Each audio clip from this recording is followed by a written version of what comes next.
जय हिंद दोस्तों। तो चलिए वेक्टर का सेकंड लेक्चर स्टार्ट करते हैं। सेकंड लेक्चर समझने के लिए पहला लेक्चर ज़रूर देखें, तभी सेकंड लेक्चर आपको अच्छे से समझ में आएगा। ठीक है, स्टार्ट किया जाए। अगला जो टॉपिक है वो है a vector can be represented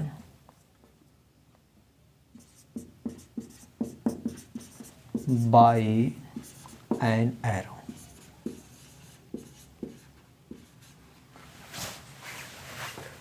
कोई भी वेक्टर को हम एरो से रिप्रेजेंट कर सकते हैं। एरो दो तरीके से आप बना सकते हैं। एक तो इस तरीके का स्ट्रेट बनाना है और ये दोनों में से कोई एरो आप इस्तेमाल कर सकते हैं। ये कोई वेक्टर है और इसको हम डायग्रामेटिकली रिप्रेजेंट करना चाहते हैं तो उसको एक एरो के द्वारा रिप्रेजेंट करते हैं। ये किसी वेक्टर को ही रिप्रेजेंट करने का तरीका है। तो अगर कोई वेक्टर को हमने ये वेक्टर है, इसको हमने एरो से रिप्रेजेंट किया है तो इसमें दो चीज़ पूछेगा, एक डायरेक्शन है और एक मैग्नीट्यूड है। तो ये हमारा टेल है एरो का और ये हेड है। कैसे डायरेक्शन और मैग्नीट्यूड बताएंगे वो हम देखते हैं। ये हेड हो गया और ये टेल हो गया। तो अगर हमको डायरेक्शन कहे कि इसमें डायरेक्शन कैसे निकालेंगे तो कहेंगे कि डायरेक्शन जो है फ्रॉम टेल टू हेड, या एक और तरीका है और टुवर्ड्स हेड हम लिख सकते हैं। ठीक है, अगर कोई वेक्टर को एरो से डायग्रामेटिकली रिप्रेजेंट किया गया तो उसका जो डायरेक्शन होगा टेल से हेड की ओर, या जिधर की ओर हेड होगा उधर की ओर ही उस वेक्टर का डायरेक्शन होगा। तो हम बहुत इजीली हम वेक्टर का डायरेक्शन निकाल सकते हैं अगर हमें वो डायग्रामेटिकली रिप्रेजेंट किया गया है। तो जैसे कि ये एक वेक्टर है और ये इसका टेल जो है ईस्ट में है और हेड जो है वेस्ट में है, और हमको इसमें कहे कि इसका डायरेक्शन क्या होगा तो हम कहेंगे फ्रॉम ईस्ट टू वेस्ट, या कह सकते हैं टुवर्ड्स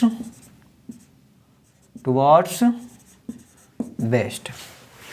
वेस्ट की ओर जिधर उसका हेड है उधर की ओर ही उसका डायरेक्शन होगा, या फ्रॉम, दोनों आइडेंटिकल है, दोनों सेम ही डायरेक्शन बताएगा। ईस्ट से वेस्ट की ओर का मतलब ही हुआ टुवर्ड वेस्ट की ओर।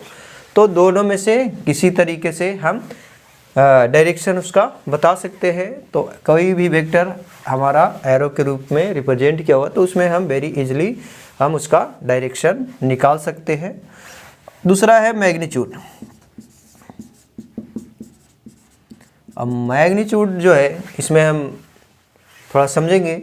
मैग्नीट्यूड जो है एरो का जो लेंथ है वो मैग्नीट्यूड को रिप्रेजेंट करता है। The length of arrow represent the magnitude of vector. देखिए एग्जैक्ट हम नहीं कह सकते कि ये इक्वल होगा, लेकिन ये कह सकते हैं कि प्रोपोर्शनल होंगे। अब ये वेक्टर है, जैसे आपने पढ़ा होगा, ग्राफ जब बनाया होगा तो उसमें 1 सेंटीमीटर को इक्विवेलेंट कह देते हैं 1 मीटर के बराबर, क्योंकि आप 1 मीटर उस ग्राफ में नहीं बना सकते तो 1 सेंटीमीटर 1 मीटर के इक्विवेलेंट करके हम वो ग्राफ बना लेते हैं। उसी प्रकार से यहाँ पे ये फोर्स है या कोई अलग मोमेंटम होंगे, कोई भी वेक्टर फिजिकल क्वांटिटी होंगे, वो लेंथ तो होंगे नहीं कि लेंथ के हम बराबर करेंगे, लेकिन वो लेंथ को जो है वो उसको रिप्रेजेंट करेगा मैग्नीट्यूड को। जैसे ये अगर 1 सेंटीमीटर है और ये 2 न्यूटन को रिप्रेजेंट कर रहा है, फोर्स है ये मान के चलते हैं, तो 2 सेंटीमीटर जो होगा 4 मीटर को रिप्रेजेंट करेगा। तो ये हम कह सकते हैं कि the length of arrow represent the magnitude of vector, या कह सकते हैं कि the magnitude of vector is proportional to the length of vector. जितना ज़्यादा वेक्टर का लेंथ होगा उतना ही ज़्यादा उस वेक्टर का मैग्नीट्यूड भी होगा। यहाँ लिख सकते हैं the magnitude of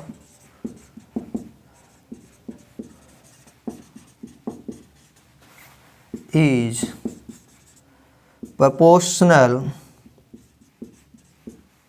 to the length of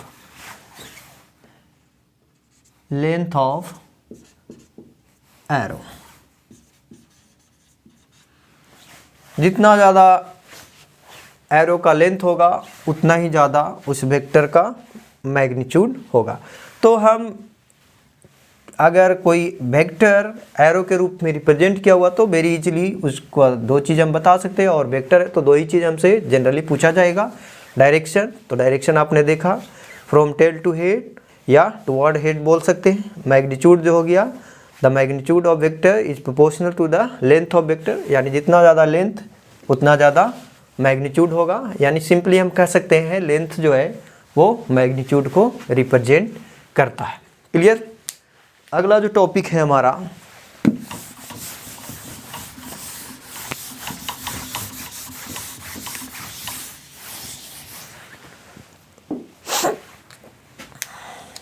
अगला बहुत इम्पोर्टेंट है, वीवीआई मान लीजिए इसको, और ये अक्सर यूज होंगे और हर एक जगह पे इसका इस्तेमाल होता है, तो इसको थोड़ा ध्यान से समझिए। देखिए इसका जो स्टेटमेंट है बहुत सिंपल है। A vector can be shifted from anywhere without changing their magnitude and direction. इसका मतलब ये हुआ कि आप किसी भी वेक्टर को कहीं पे भी शिफ्ट कर सकते हैं बिना उसके मैग्नीट्यूड और उसका डायरेक्शन को चेंज किए।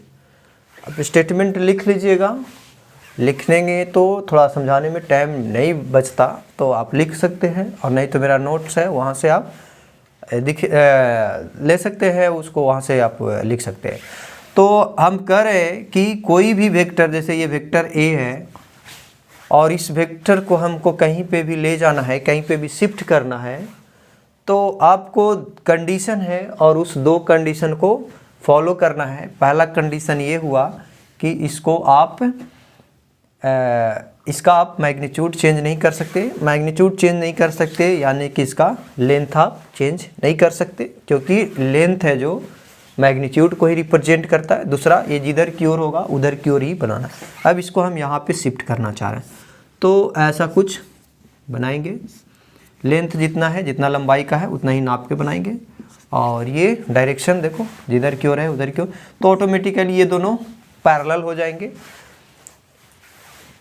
लेंथ आपको बराबर रखना है और डायरेक्शन जिधर की ओर ये है, तो ये सेम वेक्टर है, ये ए ही है, इसमें कोई चेंज नहीं है, ये अलग कोई वेक्टर नहीं हुआ, ये ए वेक्टर ही है।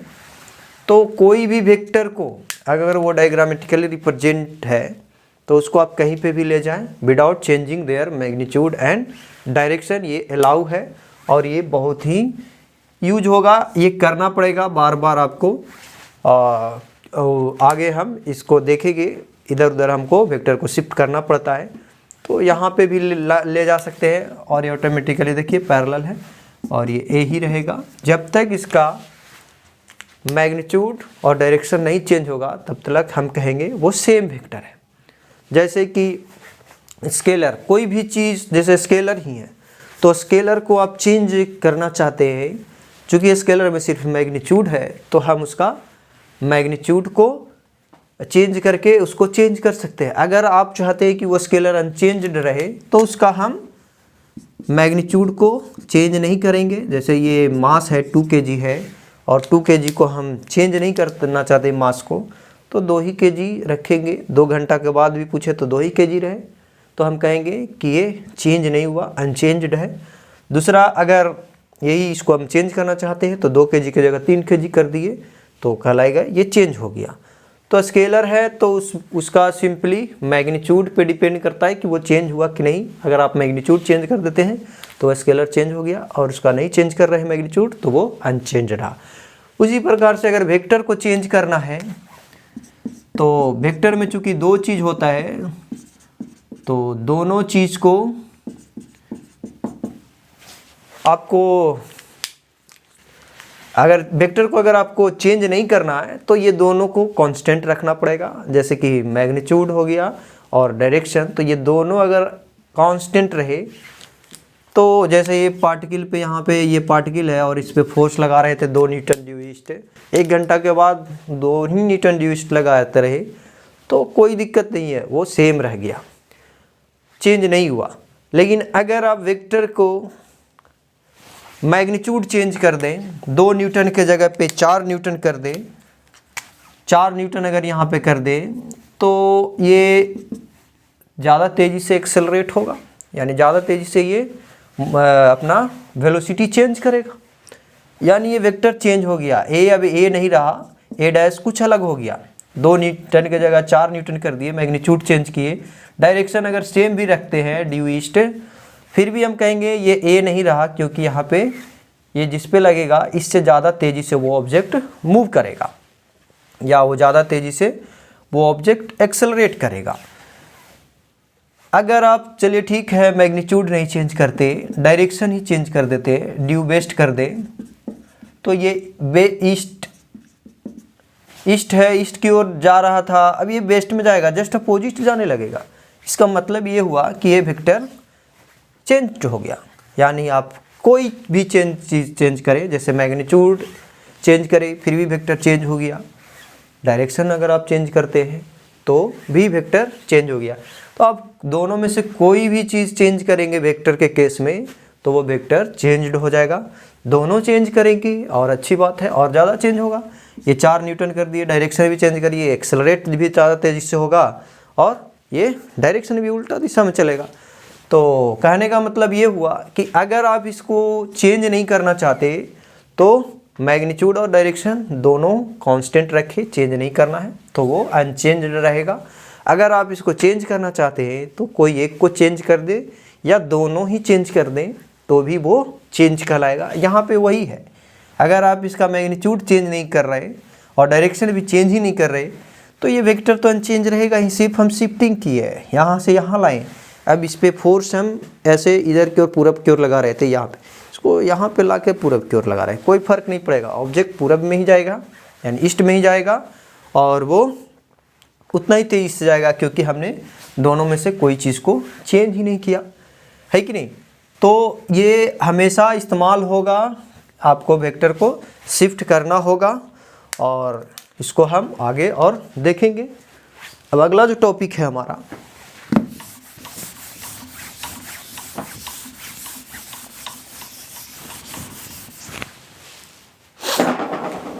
डायरेक्शन।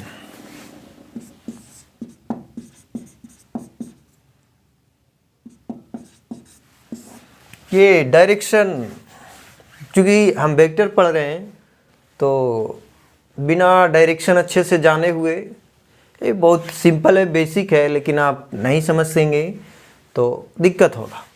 तो चलिए समझते हैं। आपको अभी तक फ़िलहाल जो पढ़ाया गया होगा डायरेक्शन 4 होंगे, 6 होंगे, जो भी बताया गया होगा, लेकिन ऐसा नहीं है। हमारे पास जो डायरेक्शन इनफाइनाइट है। अब ईस्ट में जा रहे हैं, वेस्ट में जा रहे हैं, इसके बीच में भी जा सकते हैं। ईस्ट ये नॉर्थ है तो इसके बीच में भी जा सकते हैं।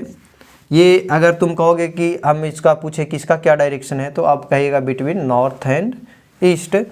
इसको क्या बोलेंगे, इसको क्या बोलेंगे, बिटवीन नॉर्थ एंड ईस्ट, सारा का एक ही डायरेक्शन बोलेंगे। तो हमको जाना है इस लाइन पे और चले जाएंगे इस लाइन पे, तो इसका पर्टिकुलर या एग्जैक्ट हमको डायरेक्शन बताना होगा। फिजिक्स पढ़ रहे हैं तो एग्जैक्ट ही डायरेक्शन इसका हमको बताना पड़ेगा ताकि वो पार्टिकल उस डायरेक्शन में जा सके या हम उस डायरेक्शन में जा सके। किसी को हमको बताना है कि इस लाइन पे चलना है तो इस लाइन का हमको डायरेक्शन बताना पड़ेगा क्लियर, ना कि हम बोले कि बिटवीन नॉर्थ एंड ईस्ट में जाओ तो वो कहीं पे भी जा सकता है। इनफाइनाइट डायरेक्शन है बिटवीन नॉर्थ एंड ईस्ट। तो देयर आर इनफाइनाइट डायरेक्शन और उस इन्फानाइट डायरेक्शन को हम किसी गिवन रेफरेंस फ्रेम से रिलेट करते हैं। समझ गए? डायरेक्शन जो है किसी गिवन रेफरेंस फ्रेम से, रेफरेंस क्या होता है, हमने बनाया है उसी से बाकी चीज़ें को तुलना करेंगे, उसी से हम उसको रिलेट करेंगे। जैसे हम अगर अर्थ पे कहीं पे भी अर्थ को रेफरेंस मान के डायरेक्शन बताएंगे तो अर्थ पे हमने ईस्ट वेस्ट नॉर्थ साउथ हमने रेफरेंस माना है और उस रेफरेंस का इस्तेमाल करके हम बाकी सब डायरेक्शन को हम डायरेक्शन बता सकते हैं, है कि नहीं। ये रेफरेंस बहुत तरीके का हो सकता है, लोकल रेफरेंस भी हो सकता है। जैसे आप कोई शहर में है और उस शहर में अपना लोकल रेफरेंस होता है, आप अपने रीजन वाले को बता सकते हैं कि वहाँ जाओ उस शहर के अनुसार से, तो वो समझेगा। लेकिन आउटसाइडर जो होंगे वो नहीं समझेंगे क्योंकि वो उस रेफरेंस को नहीं जानते। आप उसको बताइएगा नहीं। जैसे अर्थ ही है, अर्थ पे ईस्ट वेस्ट हम समझ रहे हैं, अर्थ के लोग समझ रहे हैं, लेकिन अर्थ से जो बाहर के लोग होंगे यानी एलियंस जो होंगे, ईस्ट वेस्ट नॉर्थ वो नहीं समझेंगे। वो अपना अलग रेफरेंस बनाएंगे और अपने ढंग से बात करेंगे। और हमारा अलग है, हमारा अपना ये रेफरेंस फ्रेम है। लोकल रेफरेंस फ्रेम भी हम बना सकते हैं। क्लास में है तो हमने एक एक्स एक्सिस मान लिया, एक वाई एक्सिस मान लिया और उसी से बाकी सारा डायरेक्शन को हम रिलेट कर सकते हैं। तो किसी भी डायरेक्शन को जानने के लिए हम पहले एक रेफरेंस बनाते हैं या गिवन कोई रेफरेंस पहले से है उसका इस्तेमाल करेंगे। डायरेक्शन बिना कोई रेफरेंस के हम बता ही नहीं पाएंगे। हाँ, ये हो सकता है वो रेफरेंस के बारे में आपको पता हो तो आप उस डायरेक्शन को समझेंगे। और अगर कोई अपना मन से रेफरेंस बनाया और आपको बता रहा है डायरेक्शन और पहले रेफरेंस ही नहीं बताया कि कैसे बताया है, तो आप उसका डायरेक्शन कभी नहीं समझ सकते। समझ गए? तो पहले क्लास में ही हम पढ़ा रहे हैं तो अपना रेफरेंस बनाया, स्टूडेंट को बताएंगे कि ऐसा ईस्ट हो गया, सॉरी एक्स एक्सिस हो गया, वाई एक्सिस हो गया, बाकी उसी से हम रिलेट करेंगे डायरेक्शन को। फिलहाल यहाँ पे हम चूँकि हम 2 डायमेंशन में चलते हैं तो पहले हम 2 डायमेंशन का डायरेक्शन देखेंगे और अर्थ को हम रेफरेंस मान के डायरेक्शन कुछ देखेंगे। फिर अपना लोकल रेफरेंस बनाएंगे एक्सिस कोऑर्डिनेट सिस्टम का यूज करके, एक्स एक्सिस वाई एक्सिस को यूज करके हम अपना लोकल रेफरेंस बना के भी बताएंगे। और 3 डायमेंशनल भी सीखेंगे। जैसे पक्षी उड़ रहा है तो वो 2 डायमेंशन में नहीं होता, 3 डायमेंशनल होता है, तो 3 डायमेंशनल भी हम उसका डायरेक्शन देखेंगे। तो फिलहाल हम अर्थ को रेफरेंस मान के हम डायरेक्शन को देखते हैं कि कैसे डायरेक्शन लिखा जाता है। देखिए, अगर हमको किसी प्लेन पे डायरेक्शन बनाना है अर्थ का तो फेस हमको उस प्लेन की ओर करना होगा। ये बोर्ड है तो बोर्ड की ओर हमने करा, अब कॉपी पे बनाइएगा, कॉपी की ओर फेस करना है। तो राइट हैंड जिधर होगा वो हमारा ईस्ट होगा और जो लेफ्ट हैंड होगा वो हमारा वेस्ट होगा। अब बाकी ऊपर जो होगा नॉर्थ और नीचे साउथ। ऐसा ही रेफरेंस हम बोर्ड पे बनाएंगे, यानी अर्थ को हम इस तरीके से बोर्ड पे लिखते हैं। ठीक, फेस करना है सबसे पहले उस प्लेन की ओर। बोर्ड हो या कोई भी चीज़ हो, प्लेन तो होगा ही, और उस प्लेन पे हम फेस करेंगे सामने। और फिर जो राइट हैंड देगा वो हमारा ईस्ट होगा।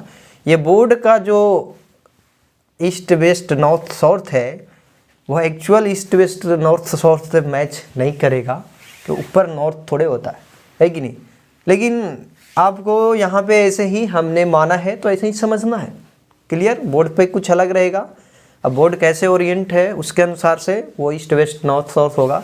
इस साइड में कर दिए बोर्ड तो इधर ईस्ट हो गया, इधर वेस्ट हो गया। ऊपर नीचे फिक्स है, ऊपर नॉर्थ नीचे साउथ, ईस्ट वेस्ट का लोचा है। तो एकदम फेस करना है और वो राइट हैंड है जो ईस्ट के ओर होगा। क्लियर है इससे? अब यहाँ पे हमारे पास कोई वेक्टर है और वो ईस्ट की ओर ऐसा कुछ बनाया हुआ है ईस्ट की ओर। तो इसका डायरेक्शन अगर हमको कहेगा कि क्या डायरेक्शन होगा, तो ये ए वेक्टर है और इसका हम अभी सिंपली डायरेक्शन की चर्चा करेंगे मैग्नीट्यूड की। तो सिंपल है वो, तो मैग्नीट्यूड ऐसे वैल्यू रखते हैं। लेकिन अभी यहाँ पे सिर्फ हम डायरेक्शन की बात करेंगे। तो ये ए अगर वेक्टर ईस्ट की ओर किया हुआ है, इसका अगर डायरेक्शन हमको कहेगा तो हम कहेंगे अलोंग ईस्ट, टुवार्ड ईस्ट भी बोल सकते हैं, ड्यू ईस्ट भी बोल सकते हैं, कोई भी वर्ड में आप लिख सकते हैं, any one of these. North में है टुवार्ड नॉर्थ बोलेंगे, जो बोलना है इसमें से कोई यूज कर सकते हैं। मतलब ये हुआ कि ईस्ट की ओर, हिंदी इसका ये हुआ। साउथ में रहेगा टुवार्ड साउथ बोलेंगे, अलोंग साउथ बोलेंगे, जो बोलेंगे ये चारों में से कोई ऐसा रहेगा तो हम ऐसा लिख देंगे। समस्या हमारे पास ये है कि बिटवीन, इसके बीच में अगर कोई वेक्टर है, जैसे ये बी वेक्टर है और ये ईस्ट और वेस्ट नॉर्थ के बीच में है, किधर भी बीच में रहे, तो इसका डायरेक्शन हमको बताना है। इस लाइन का प्रॉपर डायरेक्शन हमको किसी को कहना है कि इस लाइन पे चलना है, तो हम इसका डायरेक्शन प्रॉपर बताएंगे। कितना दूर जाना है वो तो अलग बात है, लेकिन इस लाइन पे जाना है तो इसका प्रॉपर एक डायरेक्शन उस आदमी को बताना पड़ेगा। तो ये डायरेक्शन बताने के लिए कुछ चीज़ें दिया हुआ रहेगा, जैसे इसका एंगल दिया हुआ रहेगा, ईस्ट से दे सकता है या नॉर्थ से भी दे सकता है। तो अगर ईस्ट से थीटा दिया हुआ है तो नॉर्थ से हम 19 माइनस थीटा कर सकते हैं, ये एंगल निकाल सकते हैं। क्योंकि ईस्ट से ही दे रखा है तो हम ईस्ट का ही इस्तेमाल करेंगे। अभी नॉर्थ से देगा, अल्फ़ा मान के चलो, नॉर्थ से अल्फ़ा दे रखा है तो वो भी हम उससे भी हम कह सकते हैं। अभी फ़िलहाल देखिए, इसको अगर हमको डायरेक्शन लिखना है सिंपली, तो हम कह रहे हैं कि theta degree from east, theta degree, अभी हम सिर्फ इसका डायरेक्शन की चर्चा कर रहे हैं। थीटा डिग्री फ्रॉम ईस्ट, इतना ही अगर लिख दें कि थीटा डिग्री फ्रॉम ईस्ट से जाओ तो वो इधर जा सकता है, या थीटा डिग्री इस साइड में भी बन सकता है। ये जैसे थीटा हमारा कोई एक आर्बिट्ररी कोई एंगल है, ये कुछ भी हो सकता है। हम जनरल केस में ले रखे हैं, ये 1 डिग्री, 3 डिग्री, 30 डिग्री, कुछ भी हो सकता है। तो अगर ये 30 डिग्री है तो 30 डिग्री इधर भी बन सकता है, इधर भी बन सकता है। तो अभी भी वी हैव 2 डायरेक्शन, और ये आदमी इधर भी जा सकता है, इधर भी जा सकता है। इसका अभी तक हमने एग्जैक्ट डायरेक्शन नहीं बता पाए। थीटा डिग्री फ्रॉम ईस्ट अगर कहे तो ये अभी क्लियर नहीं हुआ, क्योंकि 2 डायरेक्शन थीटा है, इधर भी बनेगा, इधर भी बनेगा। तो और इसको हम क्लियर करते हैं। Theta degree from east to north अगर कर दें तो ये क्लियर है। थीटा डिग्री आपको ईस्ट से नॉर्थ की ओर ही बनाना है, और अब यही लाइन हमको मिलेगा। ऐसा नहीं कि अब कोई और दूसरा लाइन मिलेगा, ये प्रॉपर इस लाइन का डायरेक्शन है। आप ये लिखें, यानी ये लाइन का आपने प्रॉपर डायरेक्शन बता दिया। क्लियर? इस लाइन को ऐसे भी लिखते हैं लोग, theta degree north of east, same है, हिंदी दोनों का सेम ही है। थीटा डिग्री ईस्ट से नॉर्थ की ओर, थीटा डिग्री ईस्ट से नॉर्थ की ओर, बोलने का तरीका समझ सकते हैं, दोनों सेम ही है। तो आराम से हम इसका डायरेक्शन हमने बता दिया। अब ये सपोज करो कि ये इसका आपको नॉर्थ से एंगल दिया हुआ रहता अल्फ़ा, और नहीं भी दिया हुआ रहता, तो ये दोनों में रिलेशन होता है। अगर ये थीटा है तो हम अल्फ़ा निकाल सकते हैं, अल्फ़ा बराबर जो हो जाएगा 90 डिग्री माइनस थीटा से हम कर सकते हैं। या थीटा बराबर, अगर ये अल्फ़ा दिया हुआ है तो ये 19 माइनस अल्फ़ा, ये दिया हुआ है तो ये निकल जाएगा, ये दिया हुआ तो ये निकल जाएगा। तो कोई को मन अलग करे कि ये दिया होता, हम इस एंगल निकाल के हम इसका डायरेक्शन निकाले दे बताएंगे, कोई दिक्कत नहीं है। ये ऐसा आप कह सकते हैं, alpha degree from north to east. Alpha degree north से बना है, किधर की ओर? ईस्ट की ओर। तो ऐसे भी लिख सकते हैं, कोई दिक्कत नहीं। You can use any one of this. अभी और तरीका है, इस लाइन को बताने का बहुत सारा तरीका है। अभी फ़िलहाल हमने एक तरीका देखा, ये एक ही तरीका है, अभी एक ही है। दूसरा तरीका ये है कि आप यहाँ देख लेते हैं। दूसरा तरीका, हम बस तरीका बता रहे हैं, 2-3 तरीका बता देते हैं। इस लाइन का डायरेक्शन हम कैसे बताते हैं, इस गिवन रेफरेंस फ्रेम से ही बता रहे हैं, है ना। तो एक तरीका और है हमारे पास, ये एंगल दिया हुआ है और दोनों ये भी दिया हुआ है, या ये दिया हुआ तो ये हम निकाल ही लेंगे, थीटा और अल्फ़ा मान के चलो। तो हम लिख सकते हैं theta degree from east and alpha degree from north. अगर हम ऐसे लिख देते हैं तो ये बी का ही डायरेक्शन है। क्या करा है, theta degree from east and मतलब इंटरसेक्शन हो गया, अल्फा डिग्री फ्रॉम नॉर्थ। तुम कहोगे कि सर थीटा डिग्री ईस्ट से हमने इधर भी थीटा डिग्री इधर भी, ठीक है कोई दिक्कत नहीं है, इधर इधर, लेकिन एंड है, इंटरसेक्शन है। अल्फा डिग्री फ्रॉम नॉर्थ इधर भी बनेगा इधर भी बनेगा, दोनों का कॉम्बिनेशन यही निकलेगा, दोनों का इंटरसेक्शन अगर कहेंगे तो यही निकलेगा, ना कि इधर अगर हम मान के चलो इसके अनुसार से इधर बनाएं तो ये इधर या इधर, तो ये फुलफिल नहीं हो रहा है ना। अगर ये हम बना रहे हैं, ये वाला लाइन बना रहे हैं, तो ये क्लियर है कि थीटा डिग्री ये ईस्ट से भी है, अल्फा डिग्री नॉर्थ से भी है, तो ये हमको इस लाइन का डायरेक्शन मिल गया। ये 3 डायमेंशनल में यही ज़्यादा यूज होता है, तो 3 डायमेंशनल के लिए अभी हम इसको बता चुके हैं। अब ये और तरीका है, एक तरीका ये 2 हो गया, और हम देखते हैं क्लॉकवाइज एंटी क्लॉकवाइज के टर्म में भी हम कह सकते हैं। देखिए ये थीटा डिग्री हमको दिया है किससे, ईस्ट से, है ना, तो हम कहेंगे थीटा डिग्री किधर, देखिए थीटा डिग्री अगर ईस्ट से क्लॉकवाइज है या एंटी क्लॉकवाइज, एंटी क्लॉकवाइज घड़ी के विपरीत दिशा में, तो कहेंगे theta degree anti clockwise, anti clockwise from east. ये यहाँ पे क्लियर है, हम कह दे रहे हैं फ्रॉम ईस्ट, सिर्फ बोलते थीटा डिग्री फ्रॉम ईस्ट तो इधर भी होता और इधर भी होता, बट यहाँ पे क्लियर हमने कर दिया anti clockwise. Anti clockwise theta degree हम करें तो इधर ही घूलेगा, इधर घूलेगा तो क्लॉकवाइज हो जाएगा। तो अब ये क्लियर है कि ये इसी लाइन का ये डायरेक्शन बता रहा है कि नहीं, एकदम ये इस लाइन का क्लियर हो गया। तो इस तरीके से भी हम बता सकते हैं, ये अल्फा से भी, ये इस एंगल से भी कह सकते हैं। अगर अल्फा है तो अल्फा डिग्री किससे, नॉर्थ से है, और ये देखिए क्लॉकवाइज घूम रहा है ना, तो हम कह सकते हैं alpha degree clockwise from north.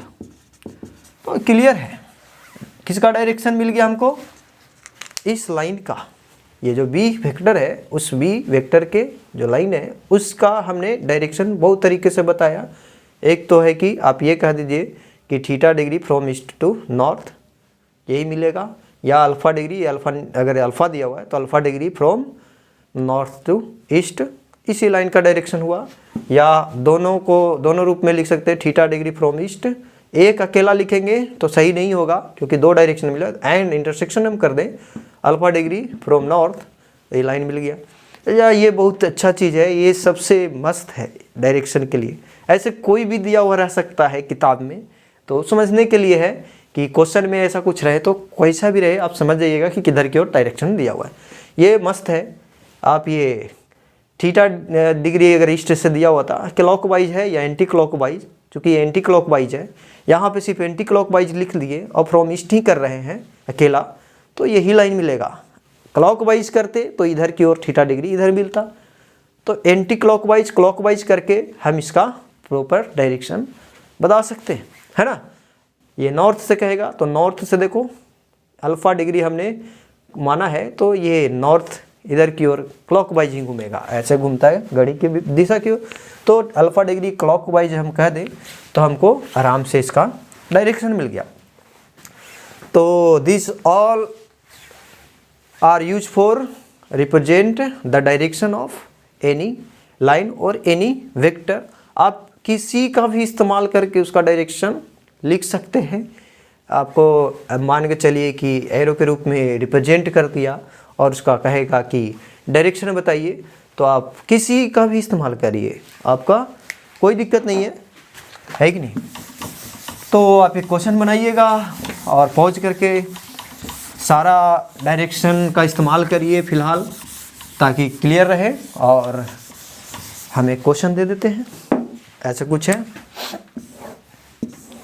ये ईस्ट हो गया, वेस्ट हो गया, नॉर्थ हो गया, साउथ हो गया, और ये हमारा एक वेक्टर है ए है और ये 30 डिग्री का एंगल दिया हुआ है। सिर्फ आप इसका डायरेक्शन बताइए, आप पॉज करके वीडियो बनाइए, हम तो यहाँ पे सॉल्व कर देंगे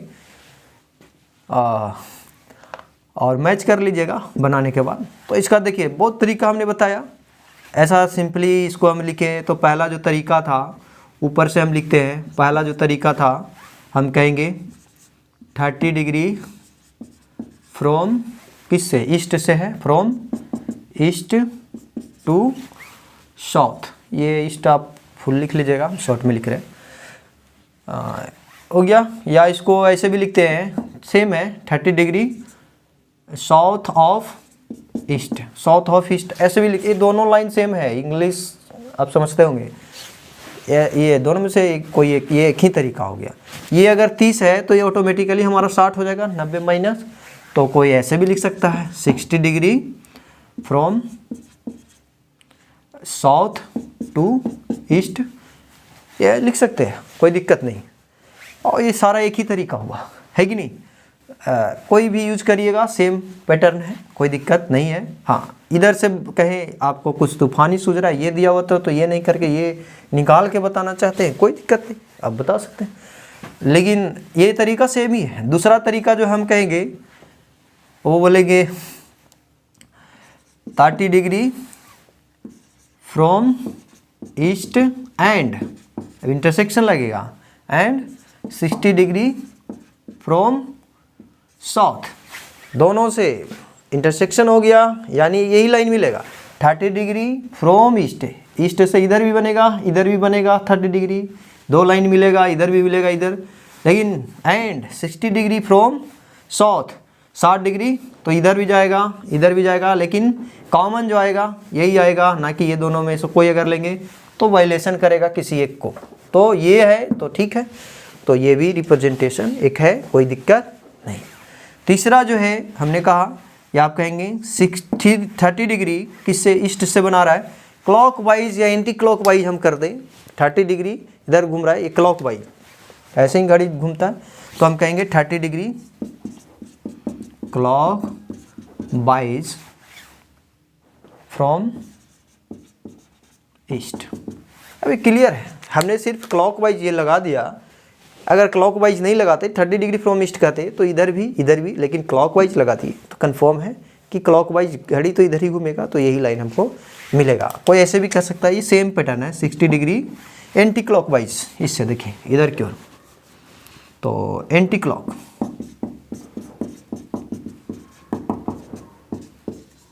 फ्रॉम साउथ।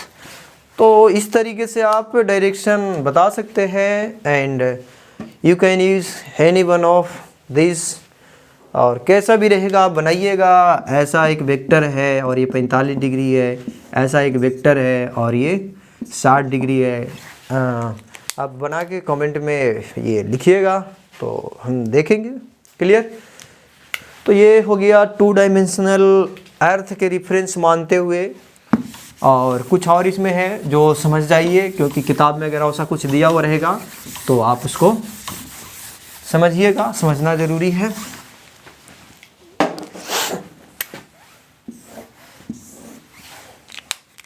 देखिए ये ईस्ट है, ये वेस्ट है, नॉर्थ हो गया, ये साउथ। अब देखिए 45 डिग्री पे बीचों बीच अगर रहता है 45 डिग्री, तो इसका आप जो पहले बताए हैं उसे भी लिख सकते हैं, कोई दिक्कत नहीं है। 45 degree from east to north आप कह सकते हैं, 45 degree anticlockwise from east, you can use any one of this. But एक और तरीका है, जो अगर किताब में ऐसा कुछ लिखा हुआ रहे तो आप समझिएगा, एंगल वेंगल कुछ नहीं देगा, ये सिर्फ ऐसे लिखेगा नॉर्थ ऑफ, ऐसा कुछ नॉर्थ ईस्ट कर देगा, नॉर्थ ईस्ट या ईस्ट नॉर्थ, ईस्ट नॉर्थ। इसका मतलब हुआ, ईस्ट नॉर्थ का मतलब हुआ कि ये ईस्ट और नॉर्थ के एकदम बीचों बीच 45 डिग्री पे रहेगा, ठीक है। तो ऐसा लिखा हुआ है कई किताब में डायरेक्शन ईस्ट नॉर्थ, तो आप एकदम क्लियर समझिएगा, नॉर्थ और ईस्ट के बीच में है, 45 डिग्री के कौन बना रहा होगा। या नॉर्थ ईस्ट को दोनों लिख सकते हैं, नॉर्थ ईस्ट भी लिख सकते हैं या ईस्ट नॉर्थ, क्योंकि इधर से भी 45 ही बनाएगा। क्लियर।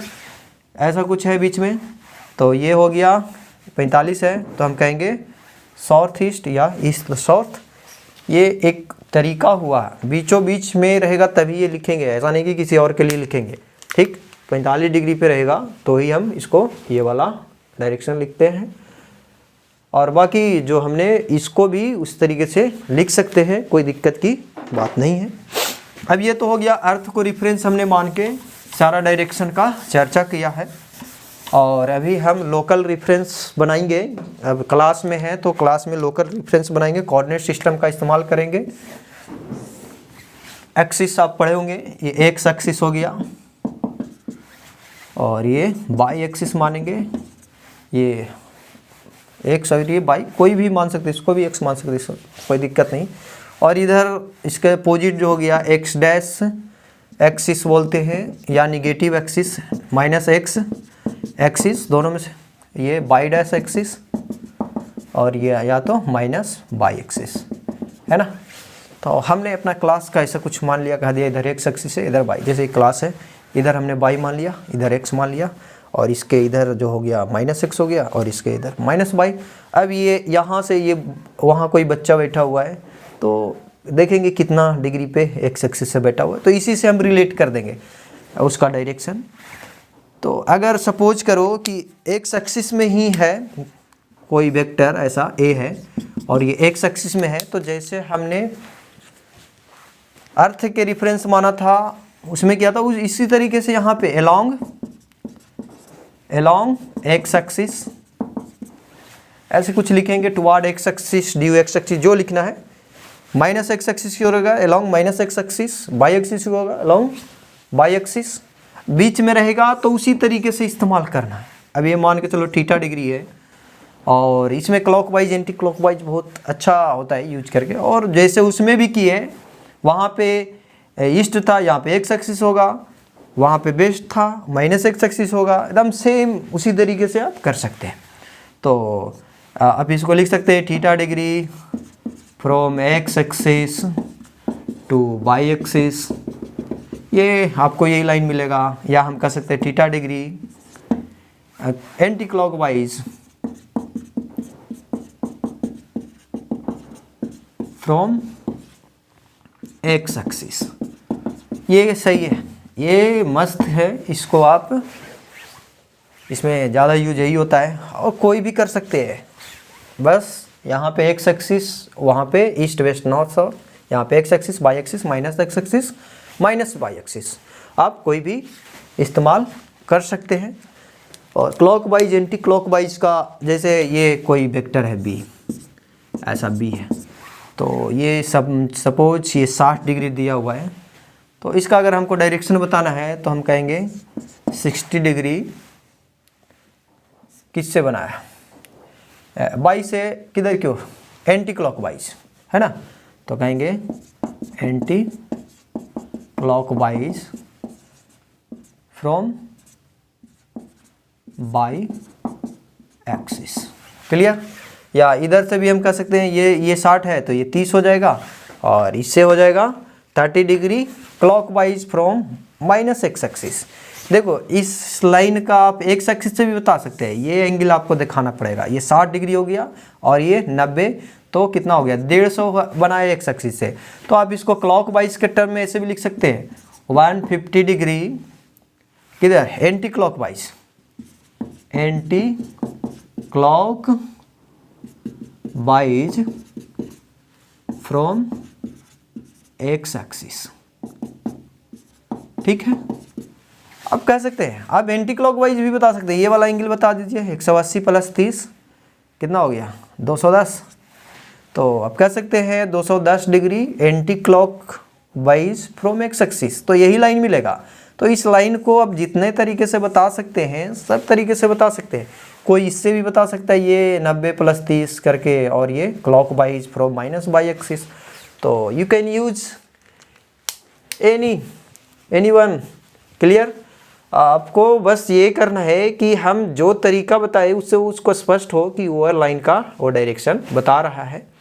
तो ये 2 डायमेंशन का हो गया। आप ये 2 डायमेंशनल जितना भी हमने डायरेक्शन देखा किसी न किसी रेफरेंस फ्रेम को मानते हुए उसी से रिलेट कर करके हमने सारा डायरेक्शन 2 डायमेंशन का देख लिया। 3 डायमेंशन का नेक्स्ट क्लास में देखेंगे। तो अगला नेक्स्ट लेक्चर में मिलते हैं। ज़्यादा से ज़्यादा वीडियो शेयर करें ताकि और भी हमें वीडियो बनाने का उत्साह मिले। Thank you.